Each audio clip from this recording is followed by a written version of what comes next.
Thank you, Presiding Officer, and thank you very much to Linda Fabiani. Let's make this personal. Statistically, every one of us here has a 50-50 chance that at some time in our life, somebody whom we have a direct one-to-one relationship with, in a familial sense, will suffer mental ill health. That's two parents, a partner, and a single offspring, which statistically is what we have as relationships. So it will be close to home. I've only discovered in the last year, for example, that one of my mother's aunts lived most of her life locked away in the asylum in Loch Gilphead. Never talked about, never spoken about. I never knew she existed until I was doing some family research. And that was the past. That was the stigma. It happened, and it simply wasn't talked about.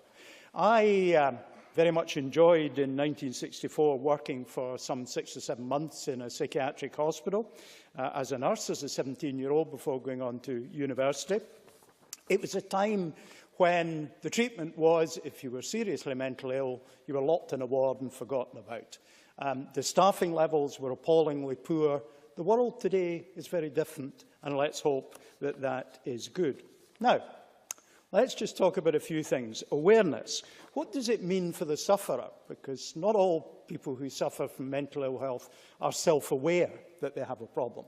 We can't do much about that. But what we can do, the family and everyone else, is by being aware of the needs of that person, be there to support them when they need it, be there to catch them when they fall, be there to lift them back up when they need it. Treatment. There's health treatment we need for people with mental ill health, and we're increasing investment in that, and that's very welcome. Albeit, as Mary Scanlon correctly highlighted, it's still very much the poor relation financially, but also, more critically, the poor relation in terms of being a chosen specialism for people with medical training. And I think that's even more critical than money. Because if we don't have the people with the skills, we can't actually spend the money to help the people who need it.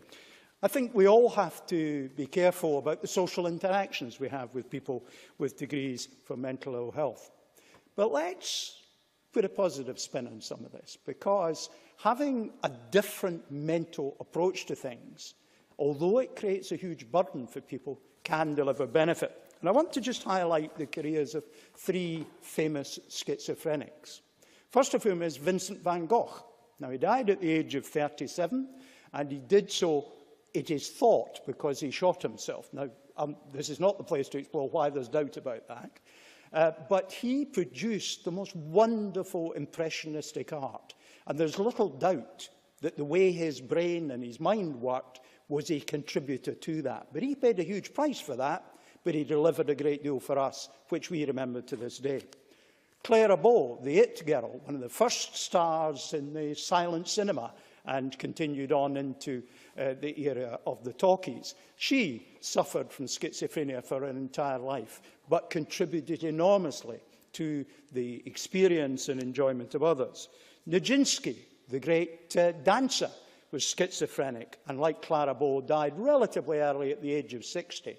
Many of these people were in the artistic domain rather than science or other domains, but there are many, many others that one could speak about. Let's remember that people with mental illness are there and can make a huge contribution, sometimes aided by the fact that they have that mental illness. Now, we talk about stress in our modern society, and stress is actually good as long as it pushes us forward within our ability to deal with the stress. But for too many people in the complex world in which we live, stress gets overloaded and becomes distress and can lead to mental ill health. And we have to, each and every one of us, be watching for that to happen.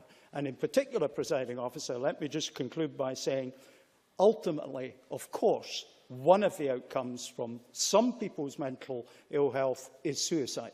And I, in my life, have been unfortunate to be close to 3 different people who've committed suicide. One who did so because of a chemical imbalance arising from a physical condition that led to suicide at the age of 18, I may say.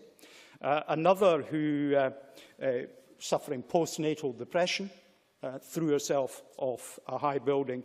And the third one, to this day, no sign of suicide coming, To this day, we do not know why the suicide took place. This is a mystery wrapped in an enigma, but we all individually have a duty to help people with mental ill health, to guide them to treatment, to make sure that we as parliamentarians provide the resources to help them. Presiding Officer.